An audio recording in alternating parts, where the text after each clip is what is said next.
Shukran mwana kikofu ya Swahili Pot FM. Baada ya tournament mbalimbali kupigwa na kutamatika mapema mwaka huu, hatimaye macho yote yameelekezwa kwa michuano ya Bwana PS Vikrin 6th edition ambayo itafanyika likizo ya Aprili.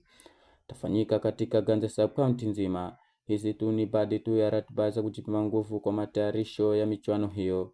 Tukianza na michuano ya kinadada, leo saa 3 asubuhi, Queens of Inoms watamenyana na wana Red Queens kutoka Jila.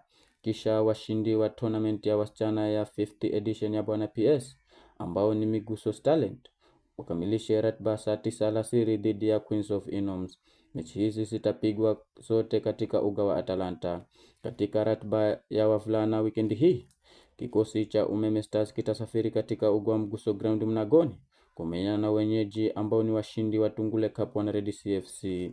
Wana Star Junior wasafiri katika uga wa Goshi kupiga na wana Rising Stars. Wana Midoin FC wasafiri katika uga wa Samburu kusumiza nyasi na wana Uonde FC.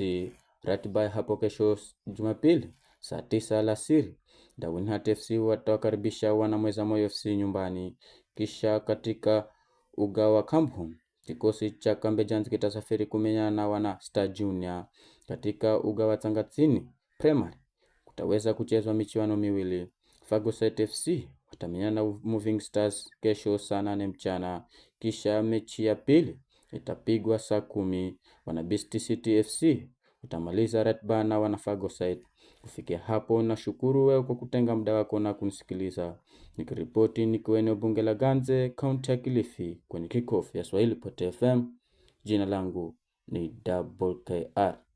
Shukran.